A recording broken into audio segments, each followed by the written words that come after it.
नमस्कार, मेरा नाम है आयुष तिवारी। स्वागत है आपका वॉक्सी टॉक्सी की संवाद कार्यक्रम में। सर, स्वागत है आपका। Thank you.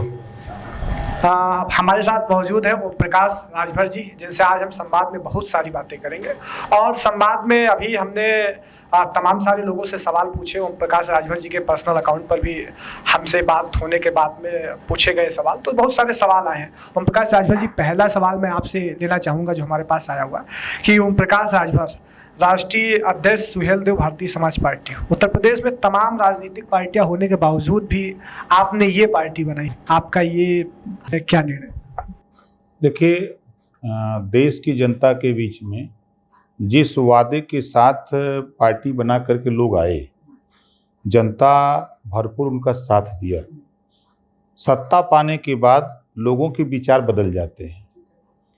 कांग्रेस पार्टी आई तो देश के गरीबों से कहा कि हम देश से गरीबी मिटा देंगे, लेकिन कांग्रेस पार्टी ने एक रेखा खींच दिया, गरीबी रेखा, कि अय देश के गरीबों, तुम इस रेखा के नीचे रहना, अब ऊपर आने की बात मत करना। वो गरीब ऊपर तब आएगा जब उसको अच्छी शिक्षा मिले, स्वास्थ्य मिले, उसको रोजगार मिले, नौकरी मिले, तब वो आ सकता है।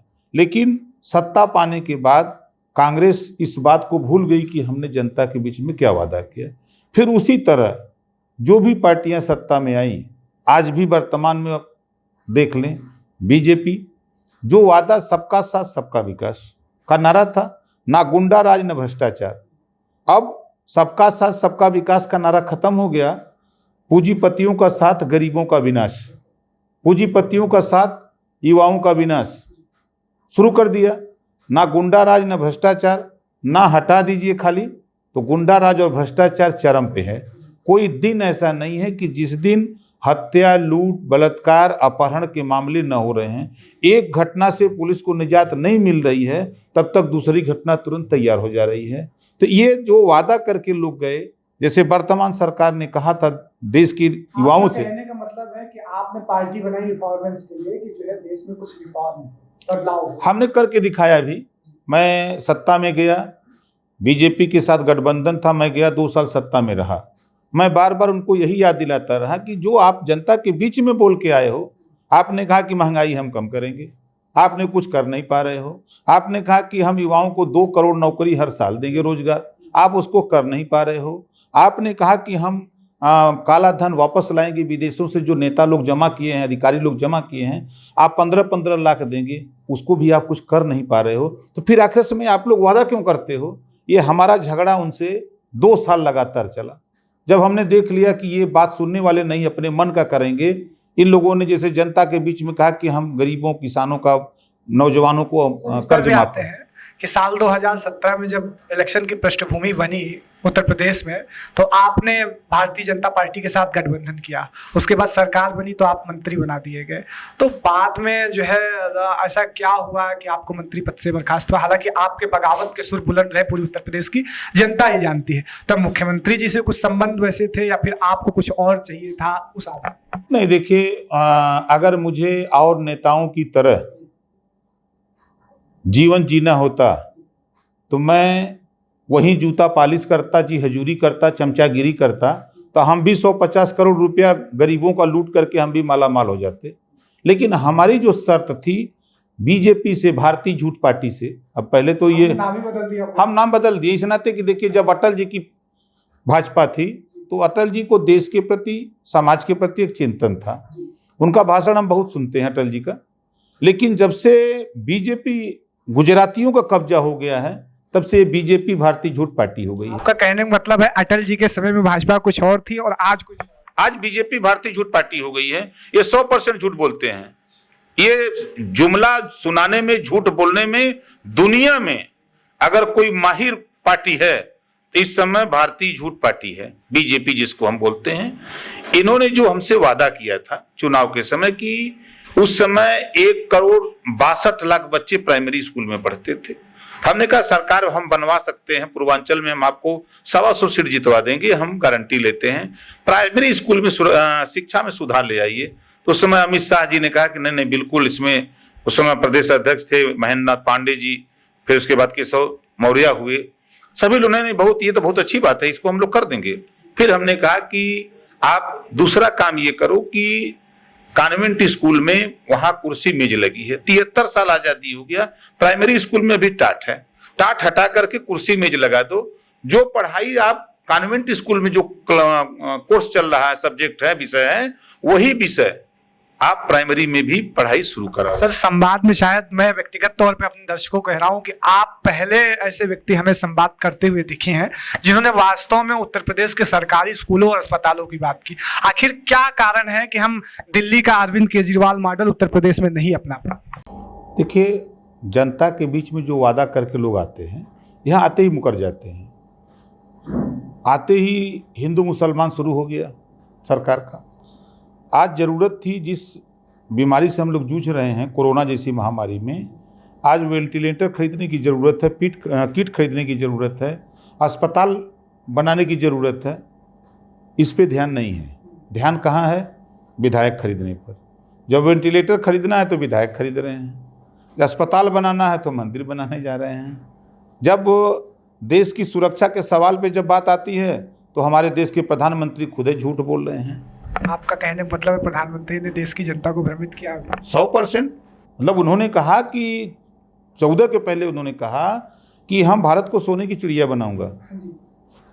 65% आबादी पूरे देश की 35 साल उम्र के नीचे की है, लगभग युवाओं की 80 करोड़ 50 लाख इनकी आबादी है।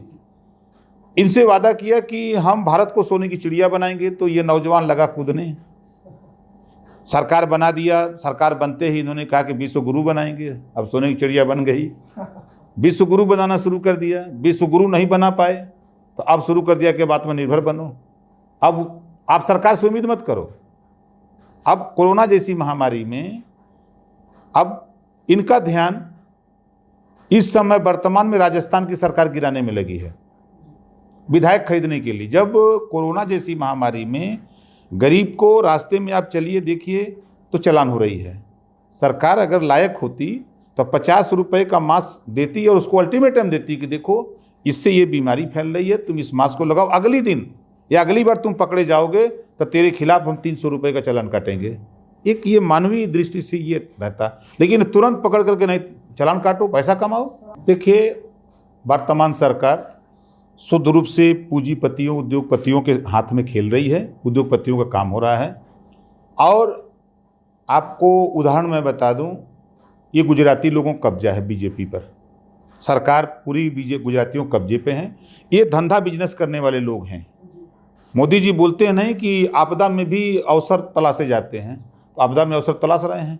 वेंटिलेटर घोटाला हो गया गुजरात में, हिमाचल में पीपीई किट घोटाला हो गया, जब अध्यक्ष इस्तीफा भी दिया और वो जेल भी गया डायरेक्टर।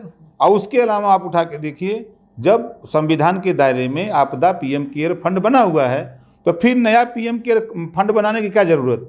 इसका मतलब कि आप विधायक खरीदने के लिए पीएम केयर फंड बनाए हो और उसमें विधायक खरीद रहे हो, सरकार गिरा रहे हो।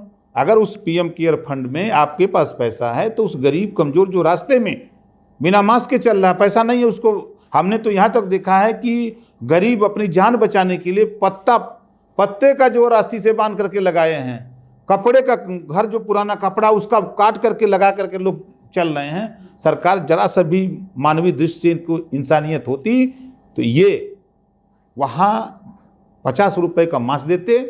आज बीजेपी जो इनका अकाउंट है 73% 18 और 20 के बीच में बढ़ गया। पैसा कहाँ से आ गया?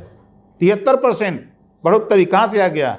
ये मोदी जी 68,607 करोड़ रुपया गुजरातियों का 50 लोगों का माफ किया। रुपया लेके भागा कौन? गुजराती। बड़े बड़े ठिका पट्टा कौन? गुजराती। उत्तर प्रदेश का राज्यपाल गुजराती, सीबीआई का चीफ गुजराती, ईडी का चीफ गुजराती, आरबीआई का चीफ गुजराती, गृह मंत्री गुजराती, प्रधानमंत्री गुजराती। ये सारे गुजराती मिलकर देश को लूट रहे हैं। आज जीडीपी आ गई जमीन पर, 0% है।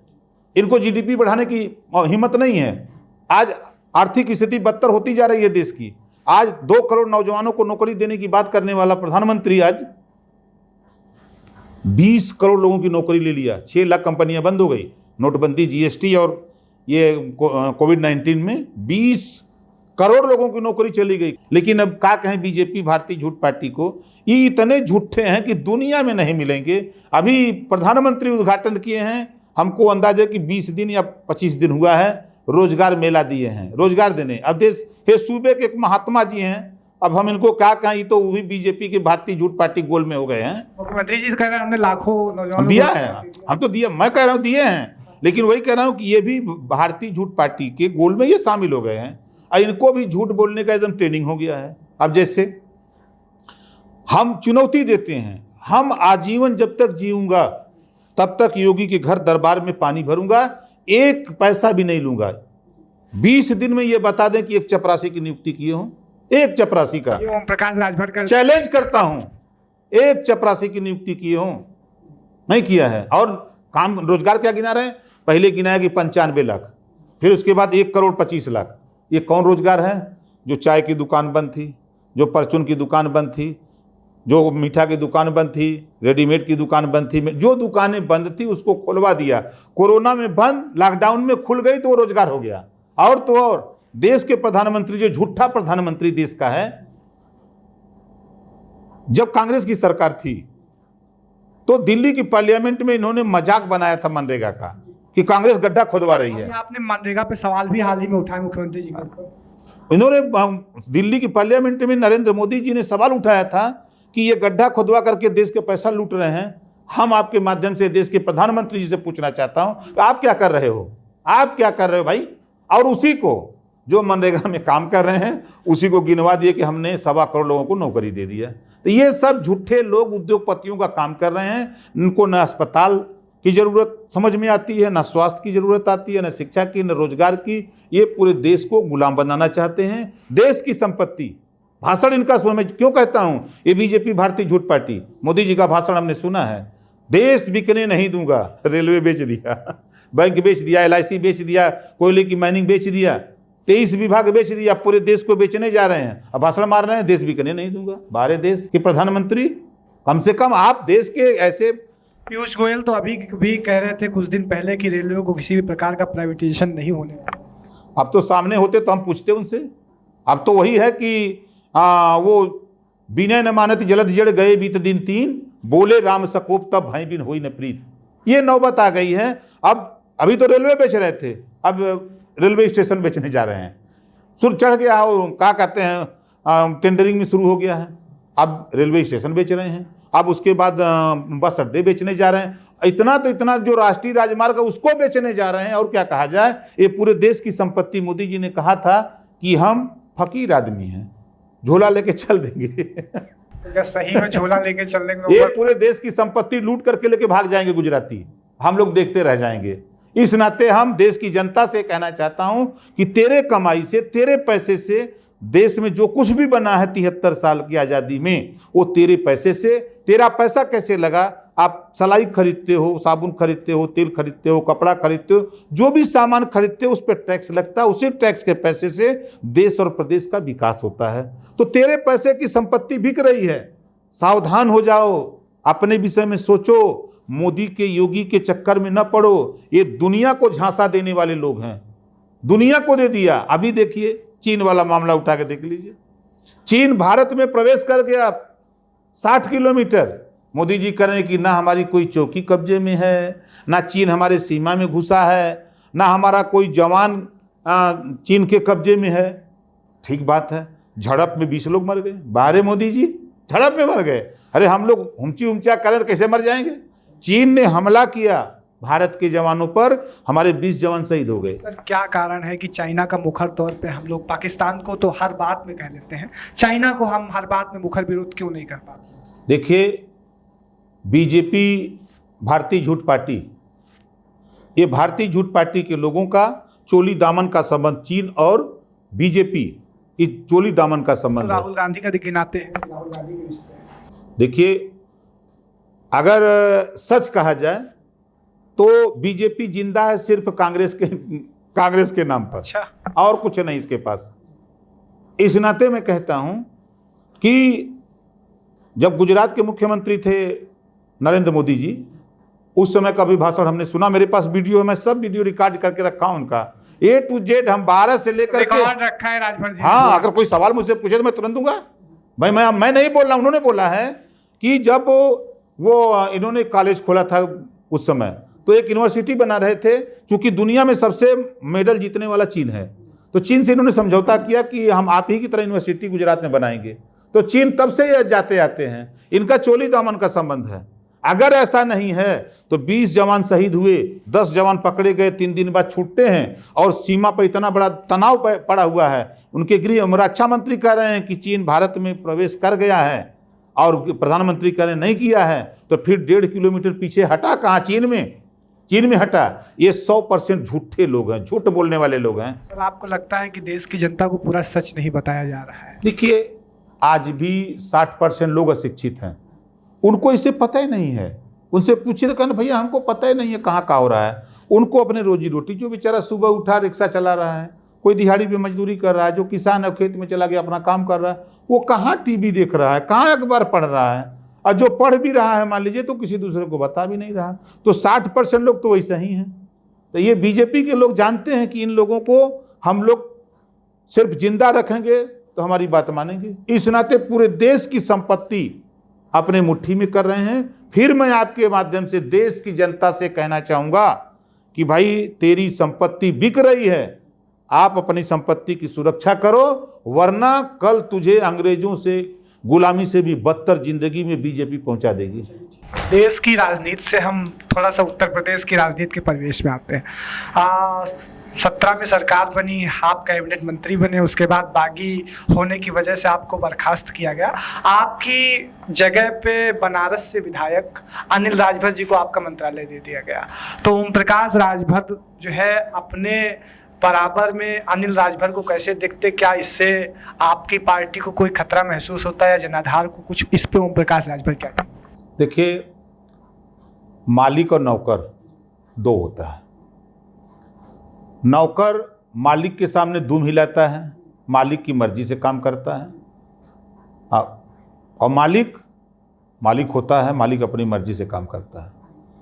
आज जो ओम प्रकाश राजभर कर चुका है और कर दिया है 2 साल में, विभाग की ही बात अगर ले लीजिए, 1 इंच भी आगे विभाग नहीं बढ़ा, 1 इंच भी, बल्कि डाउन क्या हो गया? 598 करोड़ रुपया शुल्क प्रतिपूर्ति और छात्रवृत्ति थी जब मुझे चार्ज मिला। मैं उसे बढ़ाते बढ़ाते ले गया जो है 2000 करोड़ किया। हटते ही 800 करोड़ घट गया, हटते ही घटा दिया गया उसको, 800 करोड़ घट गया। और तो और मजे की बात है कि छात्रवृत्ति और शुल्क प्रतिपूर्ति अलग अलग बजट अलॉट होता था। पिछड़ों को विश्वास दिला रहे हैं। हम नहीं दिला रहे हैं, सरकार दिला रही है। और मजे की बात देखिए, संविधान के दायरे में अगर बात किया जाए तो उत्तर प्रदेश में अनुसूचित जाति जनजाति, उनको जो शुल्क प्रतिपूर्ति दी जाती है, चाहे ITI हो, BEd हो या MEd हो, जो भी उनको दी जाती है, 40,000, 45,000, 50,000, जो अलग अलग फीस है, तो पूरी फीस मिलती है। सामान्य वर्ग को पूरी फीस मिलती है। अब वहीं पिछड़ा वर्ग को, कोई को 2,000, कोई को 8,000, कोई को 10,000, कोई 15,000, कोई को 20,000। ये कौन सा मानक बना लिया आपने? इस बार 1 रुपया नहीं देंगे, इस बार 1 रुपया नहीं देंगे। अब ये जो लॉकडाउन चल रहा है ना, ये तो देश की संपत्ति लूटी जा रही है। और पूरा आपको एक क्वारंटीन सेंटर की बात जांच हो जाए, एक बता रहा हूं, दूध का दूध, पानी का पानी हो जाएगा, करोड़ों रुपए का घोटाला आ जाएगा, खट दे। मुख्यमंत्री जी कह रहे हैं तो हमने तो बिल्कुल चाक चौबंद व्यवस्था की है। मुख्यमंत्री जी ने तो कहा था कि अपराधी और गुंडे देश प्रदेश छोड़ के भाग गए हैं, या तो जेल में या तो प्रदेश के बाहर हैं, तो इनके घरे में रहना सर। विकास दुबे 3 साल तक रहा, हमारे 8 जवान शहीद हुए उस घटना में। विकास दुबे का काउंटर सरकार ने फर्जी कराया है, मैं कहता हूं। सर, आपने भी सवाल भी पूछा, आपने विकास दुबे का नाम लिया। कानपुर में दुर्दांत घटना घटी, 8 जवान शहीद हुए। तो ओम प्रकाश राजभर का सबसे पहला सवाल आया जैसे ही विकास दुबे का एनकाउंटर हुआ, आपने कहा ट्वीट करके कि मुझे जिस घटना का शक था वो घटना हो गई, इसमें सफ़ेद पोशों को बचाया गया। क्या मतलब, आप क्या कहना चाहेंगे? देखिए, विकास दुबे अगर अपराधी था, उसके ऊपर 60 मुकदमे थे, तो उसके खिलाफ गैंगस्टर उसको लगा के उसको जेल डालना चाहिए था। लेकिन नेता अपने स्वार्थ में, सरकार अपने स्वार्थ में, अधिकारी अपने स्वार्थ में, सब विकास दुबे का इस्तेमाल किए। लेकिन जब वो उज्जैन में गिरफ्तार होता है तो उज्जैन में गिरफ्तार होता है तो संविधान के दायरे में उज्जैन की पुलिस को उसको कोर्ट में पेश करना चाहिए, और पेश करके उसको फिर यूपी की पुलिस रिमांड पे उसको ले आती, यहाँ कोर्ट हाजिर करती, वो बयान देता, आप स्पेशल कोर्ट बना करके 3 महीने में फांसी दे देती, कुछ नहीं कोई बोलता। लेकिन आपने उसके साथ 16.5 साल के ब्राह्मण के लड़के को, जिसके ऊपर 107-16 का भी मुकदमा नहीं, उसको भी इनकाउंटर में आपने मारा है।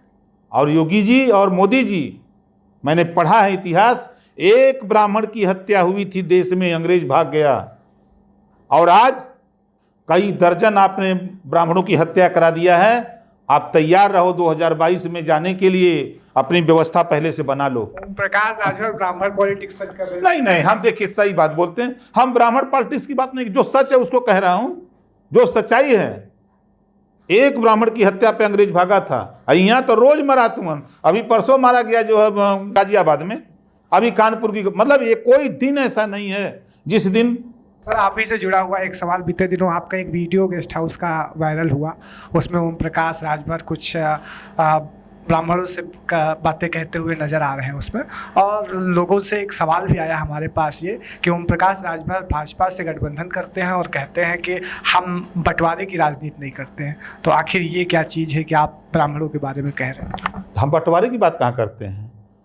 जितनी भी पार्टियां हैं, चाहे भाजपा हो, चाहे सपा हो, बसपा हो, कांग्रेस हो, कोई पार्टी देश में हो, सारी पार्टियां जातिवाद करती हैं। सारी पार्टियां, टिकट बांटना है तो जाति चिन्ह के, मंत्री बनाना है तो जाति चिन्ह के, और प्रदेश अध्यक्ष बनाना है तो जाति चिन्ह के, राष्ट्रीय अध्यक्ष बनाना है तो जाति चिन्ह के। ओम प्रकाश राजभर कहाँ कर रहा है? जो काम वो कर रहे हैं वही बतिया तो हम कह रहे हैं कि जब तहसील में तहसीलदार ठप्पा मार के प्रमाण पत्र दे रहा है कि तुम भौर हो, वहीर हो, कुर्मी हो, ब्राह्मण हो, राजपूत हो, भूमिहार हो, चमार हो, धोबी हो, दरिकार हो, पासी हो, अर्कवंशी हो, बिहार हो, रजवार हो, वो मोहर मार के दे रहा है, तो हम कैसे इग्नोर कर दें भाई? सरकार मोहर मार के दे रही है ना, पहले तो सरकार बंद करे। राजभर जी, साल 2019 में लोकसभा के जब चुनाव हुए तो उस समय आपने कहा कि दलित की बेटी को प्रधानमंत्री बनना चाहिए। उसके बाद में, मैं राजनीति से जुड़ा हुआ ये सवाल आया भी हमारे पास और लेना भी चाहूँगा, और फिर उसके बाद चुनाव के नतीजे आए, समीकरण बदले, राजभर जी अखिलेश जी के पास गए, फिर उसके बाद कांग्रेस के प्रदेश अध्यक्ष अजय कुमार लल्लू जी से मुलाकात की, तो इन सबको लेकर एक समीकरण बनता हुआ नजर आ रहा है। अखिलेश जी ने तो खैर साफ कर दिया है कि वो 2022 में किसी के साथ गठबंधन नहीं ही करेंगे। तो इस पर ओम प्रकाश राजभर की पार्टी का अब आगे का क्या मंतव्य है, क्या रणनीति है, वो 2022 के लिए कैसे तैयार? देखिए, जहाँ तक संबंधों का सवाल है, हम केशव मौर्य से भी मिलते हैं, हम दिनेश शर्मा से भी मिलते हैं, मतलब हम बीजेपी के भी सब, राजनीति से ना देखा, वो राजनीति से नहीं मतलब है। हम शिवपाल जी से भी मिलते हैं, अब चंद्रशेखर रावण से भी मैं मिला हूँ, मायावती जी से भी मिलता हूँ, अभी आपने देखा होगा मुलायम सिंह जी से भी मिलता हूँ, अखिलेश जी से भी मिलता था।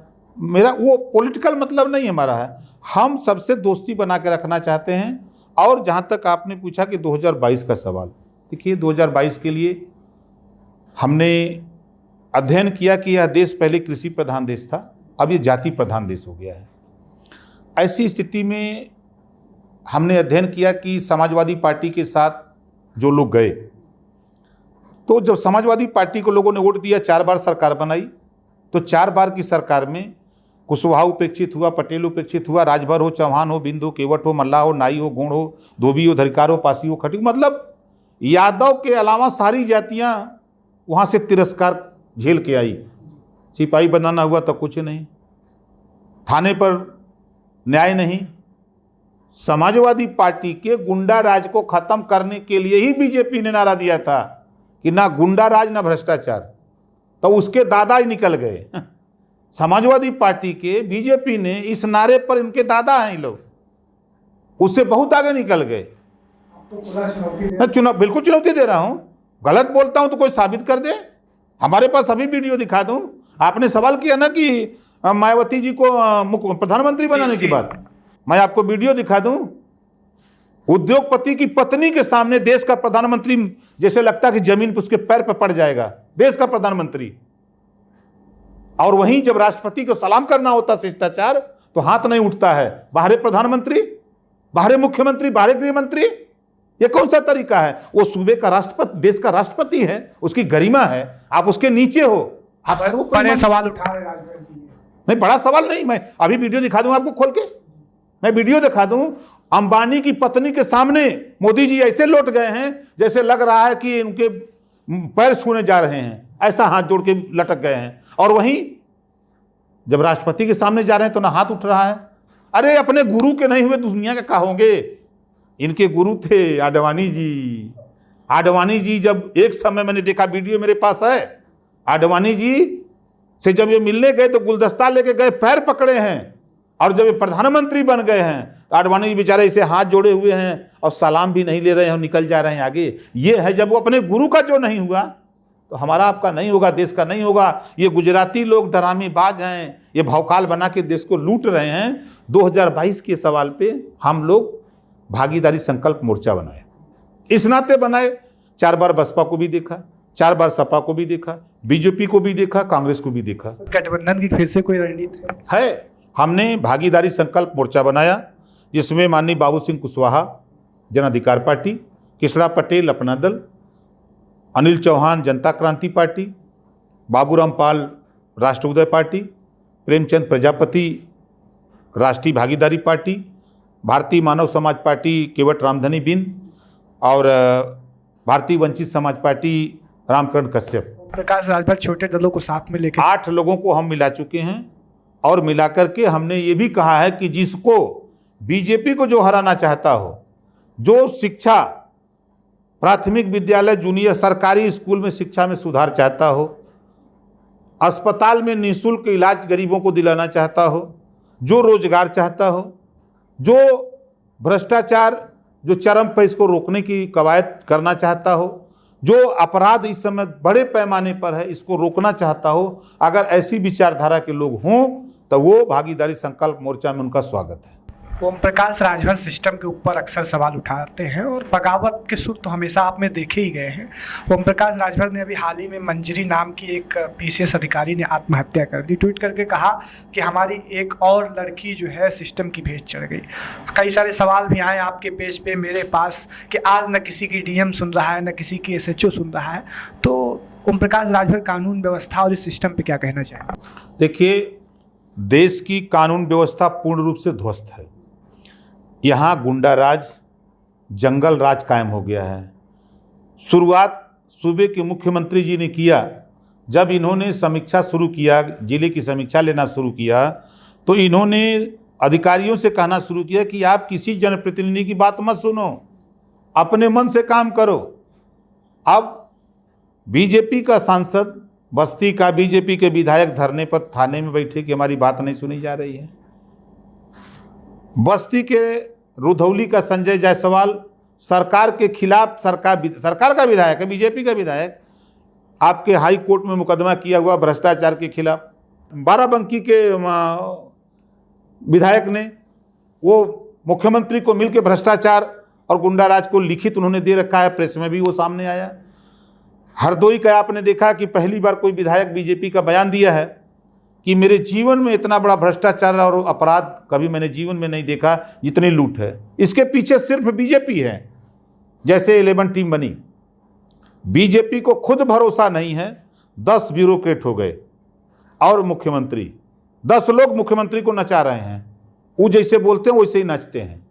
और उठा के देखिए, 2 डिप्टी सीएम, उन पर भरोसा नहीं, आपको कैबिनेट पर अपने भरोसा नहीं, आपको अपने किसी विधायक पर भरोसा नहीं, आपको किसी पर भरोसा नहीं, अपने खाली जो हम चाहेंगे वही होगा।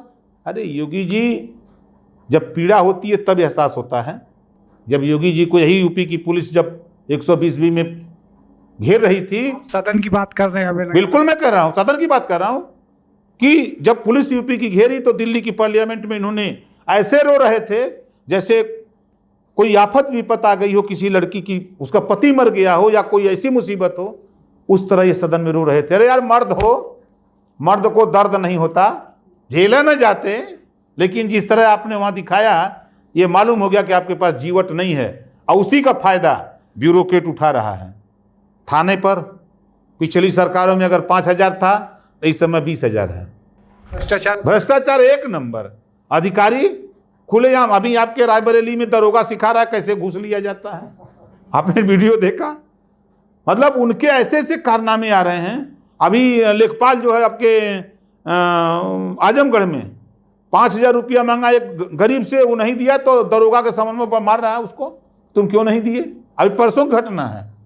अभी मतलब इस समय अधिकारी बेलगाम हैं, चाहे जितना लूट रहे हैं। इतना भ्रष्टाचार जीवन में मैंने कांग्रेस की भी सरकार में मैंने देखा।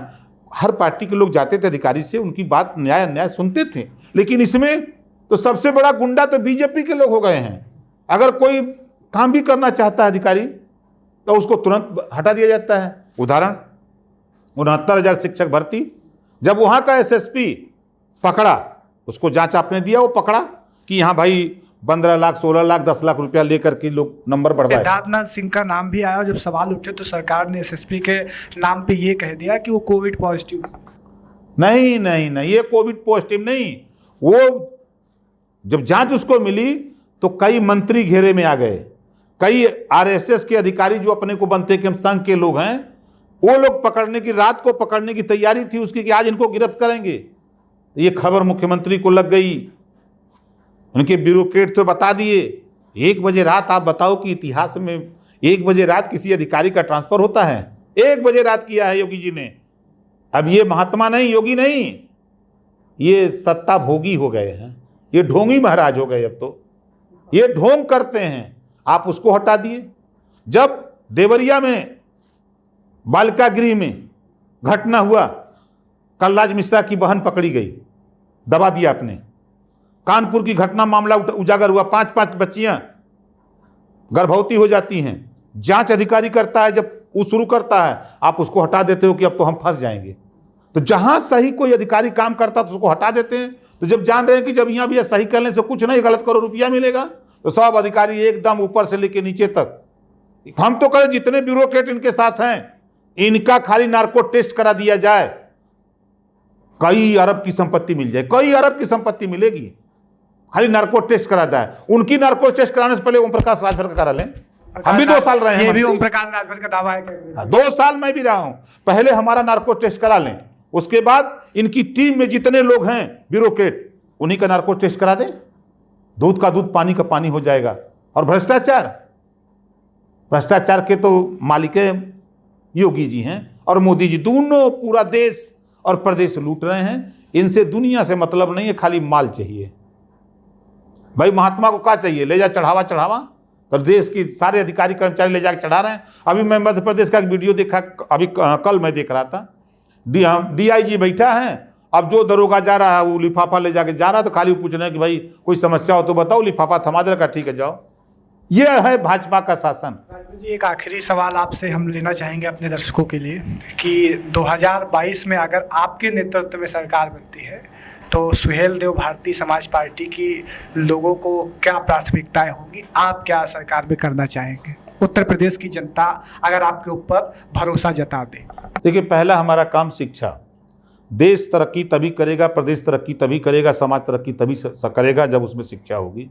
पहली हमारी प्राथमिकता है कि हम शिक्षा को नंबर 1 पर, पूरे बजट का 40% से ऊपर बजट अकेले शिक्षा पे खर्चा करूंगा। सबसे पहले प्राइमरी में टाट हटा के कुर्सी मेज लगाऊंगा, और जो सब्जेक्ट, जो विषय कॉन्वेंट में जो पुस्तक पढ़ाई जाती है वही पुस्तक हम नर्सरी में पढ़ाएंगे। कानून बनवाएंगे। जितने पद खाली हैं, हम तो मन बनाए हैं कि मौका जनता ने दिया तो हम एक कानून बनाने के मूड में हैं शिक्षा के सवाल पे। जितने पद प्राइमरी में, जूनियर में, हाई स्कूल जो सरकारी है, जो खाली है, हम एक शर्त पे नियुक्ति करेंगे।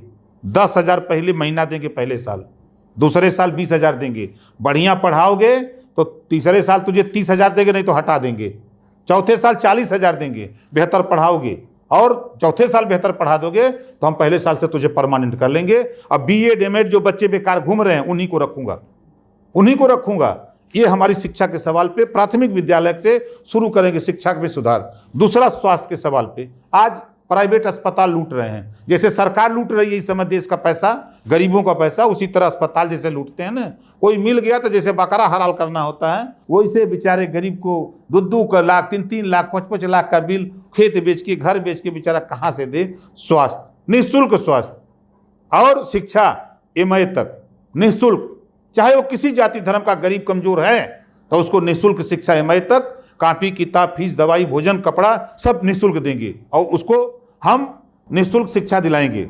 तीसरा सवाल हमारा, तीसरा हम चाहते हैं उत्तर प्रदेश में 500 निःशुल्क आईएएस पीसीएस मेडिकल इंजीनियरिंग निःशुल्क कोचिंग सेंटर खोलेंगे ताकि गरीबों के भी बच्चे वहाँ बिना पैसे में कोचिंग करके वो भी आगे जाने का उनका रास्ता साफ हो सके। चौथा काम हम करेंगे, जो वास्तव में गरीब पात्र है आवास का, शौचालय का, उस गरीब को आवास देंगे, बिना पैसे में देंगे, बिना 20,000, अब तो 40,000 ले रहे हैं इस सरकार में, 40,000 दीजिए आवास लीजिए, चाहे आपके पास बिल्डिंग हो चाहे कुछ हो। ये सरकार की पॉलिसी है। आप गांव में चले जाइए, राशन कार्ड 40% फर्जी लोग राशन उठा रहे हैं, सरकार बिना मतलब का बाजा बजा रही है। मनरेगा काम करे कोई, माल उठावे कोई।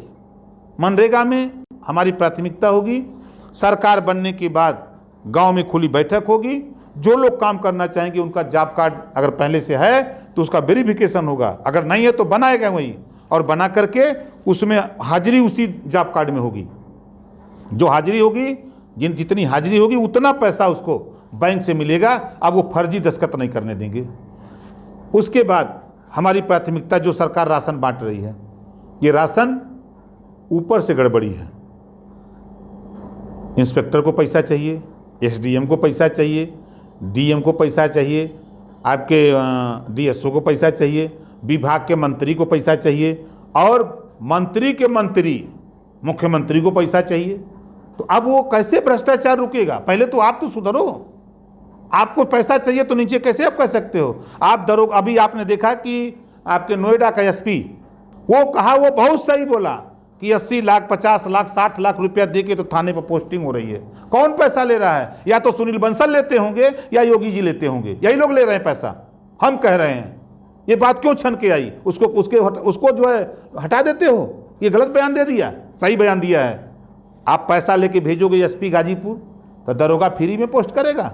दरोगा जब दे के जाएगा 50,000 तो मिलेंगे ओम प्रकाश राजभर जैसे लोग, कहाँ से आ रहे हो, दरखास्त लेके आ, लिया 10,000, तब तुम्हारा काम होगा। यही है उत्तर प्रदेश में बीजेपी के राज्य में। ये थे हमारे साथ सुहेल देव, भारतीय समाज पार्टी के राष्ट्रीय अध्यक्ष ओम प्रकाश राजभर, जिन्होंने अपने तीखे व्यंग वारों से सरकार पर हमला बोला। और आप बने रहिए वॉक्सी टॉक्सी के संवाद के साथ, फिर आपको मिलाएंगे हम एक ऐसी ही नई शख्सियत के साथ। तब तक के लिए धन्यवाद। आयुष तिवारी।